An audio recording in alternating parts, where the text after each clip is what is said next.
It does look like we're going to be in the 30s for the next couple days, and then next week in the 40s, Anna. So we could have. So maybe we have a little bit of snow melt. That would be exciting. Jeez, for all of can't us. stand this. Yeah. Okay. Let's talk about Congress.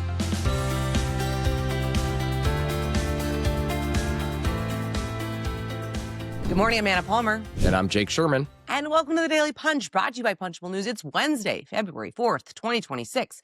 Let's get in the mix. Here are your Washington headlines of the day. Number one, what's next when it comes to finding a pathway forward on DHS funding? Number two, AIPAC's big first test of the 2026 midterms. And number three, Bessent is on the hot seat. All right, Jake, it is good to be back here with you. After a few days welcome back. On work travel, was hoping I was going to be able to smell the lilacs. It was going to be summer here in D.C. The snow was melted. No, it sucks.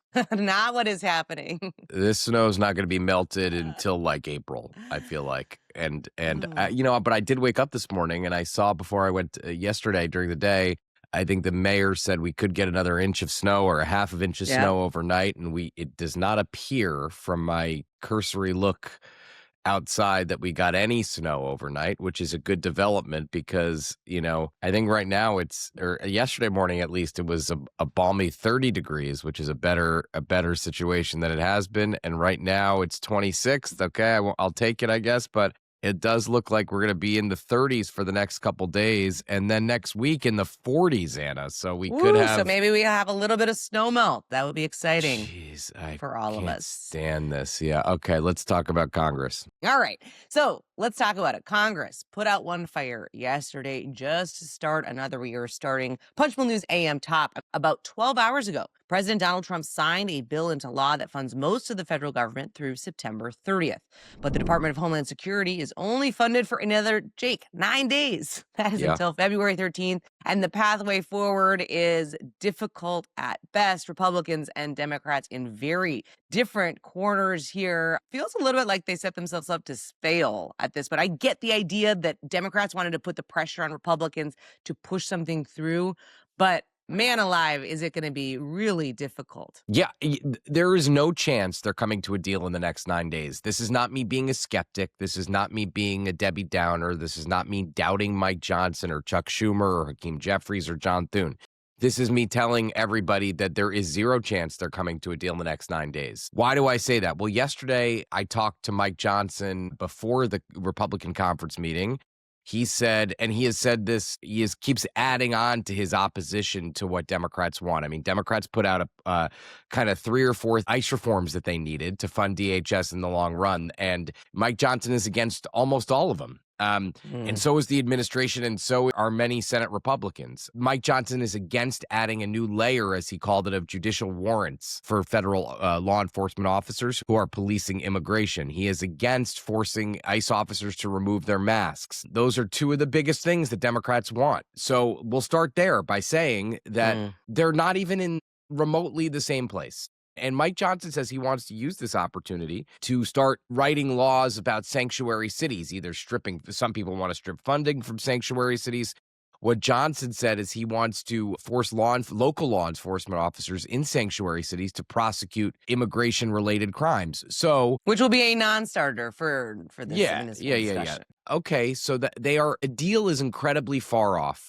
And by the way, Republicans, both on the Hill and the White House, they were betting that the temperature would cool among Republicans as we got kind of further away from this deadly shooting in Minneapolis. The administration said they were going to take de-escalatory measures, whether you believe they did or not. They have done some things. They said they're going to mandate body cameras. Democrats want to put that in statute. So, I don't think Republicans feel the same urgency that they even did a week ago. Any thoughts on that before we get into the options of what they could do next? Yeah, listen, I mean, it's both camps are kind of hardening in their position. And I think what is going to be really difficult here is, I mean, you see kind of the House Republicans try to find something that they can latch onto because they want to be able to, Mike Johnson needs to get, to get his troops in line, which we're going to talk about. He's going to need to find some way to say that this is a positive for them, right? And you've got Democrats who are hardening, right? I mean, you look at even just passing funding here, the number of House Democrats that peeled off and are no longer in support, it's hard to see what exactly they could bring to them that would they'd say, okay, great, we think the Republicans and ICE and DHS should be funded and have the best interest of our constituents in mind. Yeah, so let's talk about what could come next. Come next week. Next week, a week from Friday, a short-term CR for DHS. Remember, like DHS is not just ICE and CBP, right? It's TSA, it's FEMA, it's the Coast Guard, it's a whole host of agencies that are critical to our national infrastructure. I don't think that they'll be able to pass another short-term CR absent some sort of progress on a deal. Mike Johnson would have I'm not saying he couldn't get a rule, but he would have a tough time getting a rule. He would not be able to do this on suspension. I don't think he would. I'm not 100% convinced of that, but I'm not 100% convinced of either. But like just 21 House Democrats, Anna, voted for the short-term CR coupled with 5 spending bills that they helped negotiate. So they were in favor of 5 of the 6 spending bills. And frankly, they were in favor of 7 Democrats voted for DHS funding just, a week or so ago. In the Senate, Republicans would need 7 Democrats to join with them to clear another DHS funding patch. And remember, if whatever they pass, Anna Paulina Luna, who, by the way, is our guest on Flyout Day this week, Anna Paulina Luna would be hesitant, let's say, to vote for any rule if the bill didn't include the SAVE Act, or the Save America Act, the new version, which is a voter ID law that is gaining a lot of traction in Republican circles. The other point to make, right, is the idea that there's not a funding pathway forward. I mean, what happens there, right? I think that is the political calculus, right? Because it's not as if ICE, CBP don't continue to have funds based on what happened in reconciliation, right? And so this isn't going to shut it down, the efforts, if Congress doesn't find a pathway forward here, right? I mean, that's a trouble for I think Democrats. Yeah, and let's get there. But another option is House Republicans make some sort of play, try to pass a CR until the end of September that funds DHS. To be honest with you, this would help the administration. The administration would have a lot of priorities filled and a lot of flexibility, really, not even priorities filled, but a lot of flexibility if they have a year-long CR for DHS.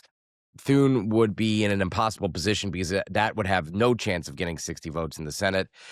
There's a deal that nobody likes. Maybe they could find some sort of compromise that blends what the very little common ground they have. The common ground would be body cameras and coordination with local law enforcement agencies. I don't think that would make anybody happy, but that's about the only area of overlap. And then there's the idea of no deal. Like, I have no confidence at all that there is a deal out there on this that could get a rule in the House and that could get 60 votes in the Senate. I could be too far in the weeds here, but as you point out, the most important thing to note, Anna, is that ICE has $75 billion from the reconciliation bill. So, I understand the politics here, which is Democrats do not want to fund ICE in this time, or DHS in this time, and I get that. That said, they are going to keep operating. And they have the money to do so. There's going to be an incentive to find some pathway forward, whether it's a CR at the current funding levels, whether it's a deal that nobody likes, whether it's a short-term CR to figure out the pathway forward. I don't think it's tenable to just completely keep it shut down in perpetuity, right? And so, I do think you're kind of really stating where things are today, but again, I'm not saying it's going to happen in the next 9 days, but there are certainly going to be some pathway forward, and we'll have to see exactly who can get unstuck and where the incentives are, and frankly, what does the administration kind of say that they want to do, because certainly it was hard for Republicans in the House to move forward, as you note, right? And basically at Anna Paulina Luna and others, the administration had to weigh in aggressively to get them on board. And so they don't want to have to go to that well several other times. And so they're incentivized to also try to find a pathway forward pretty quickly here. All right, Jake, let's move on to the number 2 story of the morning. AIPAC turned on former Representative Tom Malinowski, the Democrat from New Jersey, who the group previously had supported when Malinowski said he was open to conditioning aid to Israel. Now, this is going to be center stage. Thursday, there's a special primary election that will reveal whether Malinowski can survive a spending onslaught in a new era of anti-AIPAC sentiment among Democrats. This is going to be an important test for AIPAC and its strength and its power, and whether or not members are going to be concerned about them playing in primaries or in the midterms. Yeah, AIPAC is dumping a lot of money into this race through UDP, the super PAC. Most of it on TV, just dumping on Malinowski. What AIPAC doesn't like is that Malinowski said he would condition aid to Israel, which Malinowski has said is a mainstream position of pro-Israel supporters. Maybe it's become more mainstream recently. AIPAC has kind of always been against that. This is a crowded primary, and whoever wins the primary is going to win this special election, because the special election is a seat, a strong Democratic seat, previously occupied by Mikey Sherrill, the now governor of New Jersey. And it's an important test for AIPAC, which has already been playing in the elections around the country. And Malinowski is a former member of Congress who's trying to come back in a new seat. He lost to Tom Keene in I don't remember what year it was. My brain is all scrambled, but maybe it was 2022. Anyway, he was in Congress before. I remember the guy. There you go. Yeah. And a great item from Max Cohen and Ali Mudnick.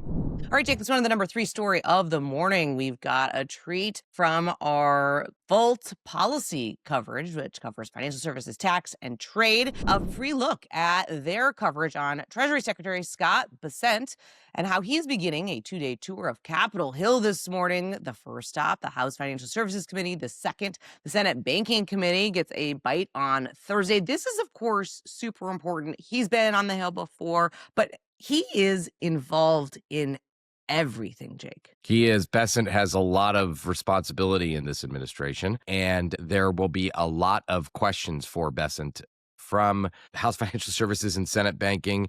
Brendan runs down just a lot of questions that people are going to ask, including Elizabeth Warren will focus on Kevin Warsh, who is the nominee to be the Fed chair. Warren says she plans to ask Bessent where he agrees and disagrees with the Fed nominee on inflation, interest rates, and the role of deregulation. Tom Tillis is looking for information on whether the DOJ will drop its investigation of Jay Powell. I don't think that Bessent's going to be very interested in getting into that. Andy Barr will ask about outbound investment, Frank Lucas about deposit insurance reform, and Mark Warner on the Community Development Financial Institutions Fund. This is a 2-day appearance, as Brendan notes, one in each chamber. Will dominate the financial services space. We'll be all over that over the next couple days. All right, we are going to leave it there. Just a quick note, we've got a couple of events this week. You can check those out at punchbowl.news/events. We hope you join us. Thank you so much for listening. Have a great day and stay safe, everybody.